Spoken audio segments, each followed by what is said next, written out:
Sebab niku Quran niku pun munsajim, pun menyatu teng ati. Begitu juga ulama-ulama niku Quran pun menyatu. Riyen ketika ada seorang, kula bolak-balik cerita niki kersane jenengan latihan memahami Quran. Karena itu ilmu yang saya tekuni. Dulu Mbah Mun ngaos tafsir niku kalian Said Alawi pun Said Muhammad. Terus Mbah Mun mboten nate ngendikan kecuali berdasar Quran.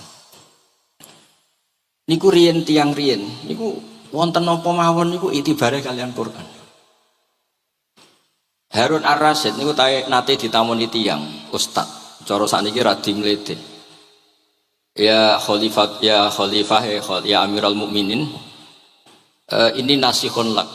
Famusyaddidun 'alaika fala tajid fi nafsika syai'an. Saya nasihati kamu kemudian agak keras. Maka jangan diambil hati karena saya ini tegas keras. Apa jawabannya Harun Ar-Rasyid?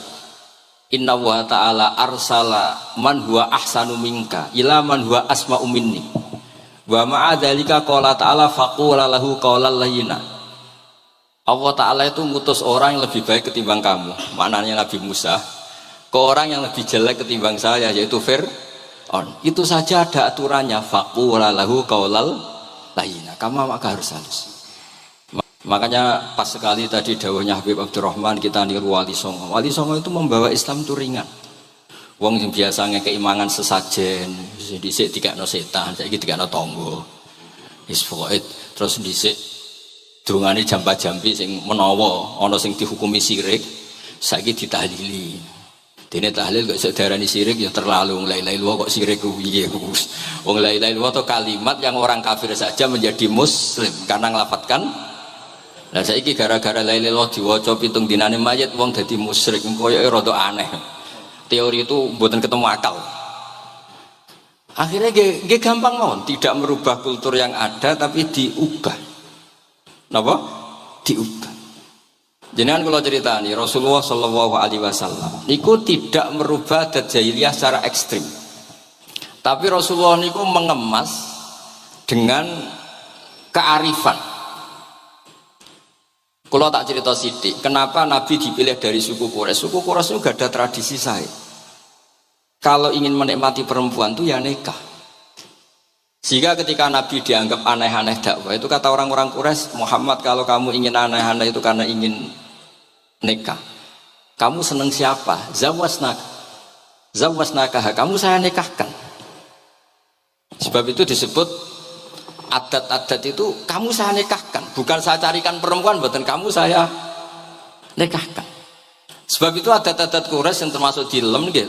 Mulai terutama teruntuk adatnya mbah-mbahnya Rasulullah Shallallahu Alaihi Wasallam niku tarakus sifaha falam yusibhum aruhu min adami wa ila abihi wa ummi, semuanya meninggalkan perzinahan.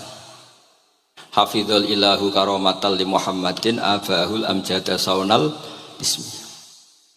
Niki penting kula aturaken kersane kultur kula wau sering jagungan kalian Habib-habib sing aos teng Mbah Mun. Wong Jawa niku mboten nate kawin ponakan, mboten nate kawin putrine. Niku nggih barokah Rasulullah Shallallahu Alaihi Wasallam. Riyen kiai-kiai Jawa niku ngenalno mahram. Wong ora oleh nikah ambek putrine, ora oleh nikah ambek ponakane, ora oleh nikah ambek mbae.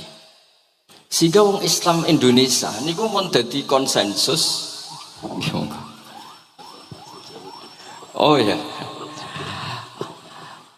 Itu nikah itu sudah benar. Lah ini kalau cerita tentang kalangan tentang jenengan sedanten.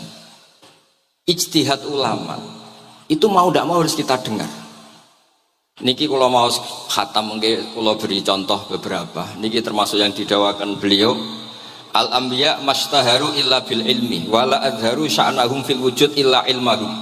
Wa fihi dalilun anal ilma aqwa minal amal. Niki termasuk dawuhipun beliau. Para nabi itu yang paling diterkenalkan itu logika ilmu. Dan mereka tidak memperlihatkan di komunitasnya kecuali ya ilmu itu. Karena ilmu itu akan permanen. Misalnya nyuwun sewu, di antara keluhanipun Habib Abdul Qadir niku kan gampangannya al-Islam mahjubun bil muslimin. Temeriki beliau sering ngendikan la takun hijaban alal Islam atau la takunu hijaban alal Islam. Kamu muslim jangan menjadi problem yang bisa menutupi kejayaan apa? Islam. Oke, niku kita sepakat. Tapi baru kayak ilmu niku terjaga. Misalnya kita semua yakin zina itu haram, maling itu haram. Nah ana wong Islam nyolong, iku wong nyodarani ya oknum, boten kongkonane napa? Islam. Tidak suruhannya Islam. Tapi kalau semua orang sudah tidak kenal maling itu haram, tidak dikenalkan itu haram, nanti dikira angger Islam itu nggih maling. Sehingga ilmu itu harus didengungkan terus. Malah ngendikane Nabi, idza zaharatil bid'ah wal fitanu wa fi riwayatin jambi wa subba ashabi falyuzhiril alim ilmahu wa illa fa alaihi la'natullah wal malaikati wan nasi nabu asma'in. Ketika banyak masalah itu orang alim harus memperlihatkan ilmunya. Misalnya kados kula sebagai kiai Jawa. Niku kula matur nuwun sanget. Kula nu bapak kula hafal Quran, bapak kula senengane ngaos Quran. Bapak kula tiyang Kudus niku penekun Quran. Pondok paling sepuh ning Kudus diantaranipun gadani buyut kula. Niku nak ngijazahi niku nurayamsi bihi finnas. Walam yakulillah fil madaris wal masajid. Orang itu punya iman itu harus dibawa finnas. Tertanam di hati manusia. Kalau nate teng Korea, nurian tiang sing gedeng kiai, bareng teng Korea malah jadi kiai. Mergo roh bumi ra ono sujud, ra ono adzan ku nangis. Akhirnya ku nyewa tanah, nyewa tempat tinggi masjid. Jadi sampean ra usah dibakas ning bab wakaf. Iya hukumnya masjid tanah sewaan. Kowe ora tau nyewa masjid malah kecangkeman ruwet ngoten niku ruwet.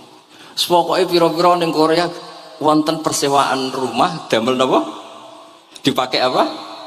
Masjid. Karena Nabi mau ngendikan ju'ilat lanal ardu kulluha masjidan. Mulane sedekah Rasulullah sallallahu alaihi wasallam.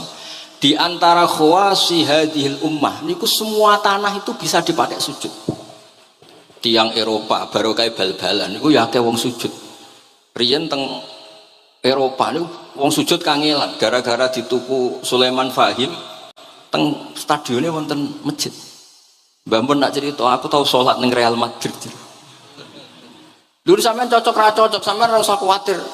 Ini kalau orang Islam di Eropa terkontaminasi kalian non muslim piye? Sampean kudu yakin, pokoknya angger ja'al haqqi wa zaqal apa? Batil. Sampean kudu yakin banat uzifu bil haqqi 'alal batil fayatmahu fa idza huwa zahid. Hak ini berdiri sendiri, kuat sekali hak. Hak ini bisa bertarung di mana saja dan kapan saja dan punya tingkat keabadian sing luar biasa. Ini ku hak.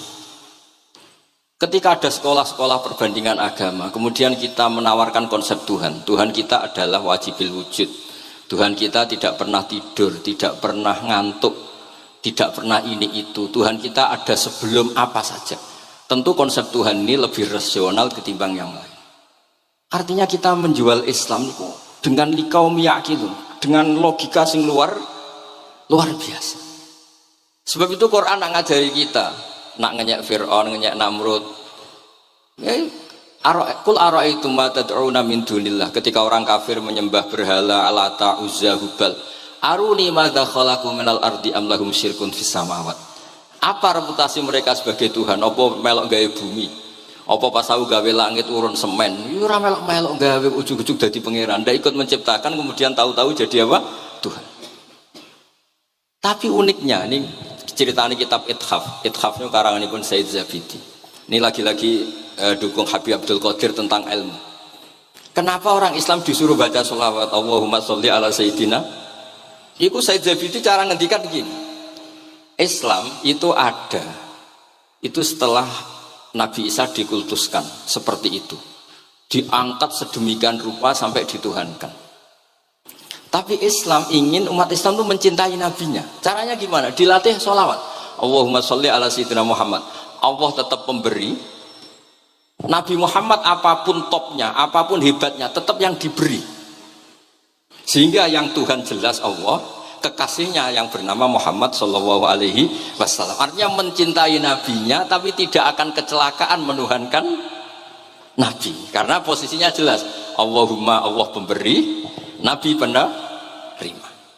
Dan selalu kita dilatih Muhammad dan abduhu wa rasuluh, hambanya. Kata abduhu adalah kalimatun fariqah, kalimah yang kita tidak akan mengalami menuhankan seorang nabi. Kayak apa berkahnya hadati, kayak apa berkahnya ilmu ulama. Makanya kalau setuju beliau ngendikan al-anbiya mastaharu illa bil ilmi wala adharu sya'nahum fil wujud illa ilmahum. Terus beliau ngendikan wa fi dalilun ala anal ilma aqwa minal amal. Ini kita baru kalian dawa-dawa beliau kula alhamdulillah khatam nggih. Cara kula nyari padanan di kitab-kitab itu mudah sekali karena ini ma'ruf masyhur. Terus di antara dawuhipun ngendikan karomatul ulama adharu min karomatil auliya. Ulama itu sekali keramat itu lebih zahir, lebih manfaat ketimbang keramatnya wali. Saya masih ingat bapak saya kalau ngendikan terkenal wali sing untung dekne kata bapak. Ini bapak guyon. Tapi wali basa Jawa loh, ndak wali yang di kitab-kitab itu ndak. Kalau Anda terkenal wali itu yang sowan banyak, apalagi yang nyalon bupati gubernur. Itu pasti gula Anda banyak, uang Anda banyak. Dan yang untung Anda. Tapi kalau Anda terkenal ulama, ahli fikih, kados bil faqih itu babahnya ahli fikih. Sampai disebut Ustadz Al-Faqih Al-Muqaddam. Jadi beliau enggak diundang Habib saking terkenal ahli fikih, disebut Al-Faqih Al-Muqaddam, saking ahlinya fikih. Kalau Anda terkenal alim fikih, oh saya kalau tanya khed sama siapa? Sama Bahak misalnya. Mau tanya halalnya penyembelian sama siapa? Sama orang alim itu. Mau haji tanya siapa? Sama orang alim itu. Sehingga yang untung itu Islam karena ada masailul fikih yang bisa diketahui lewat ulama.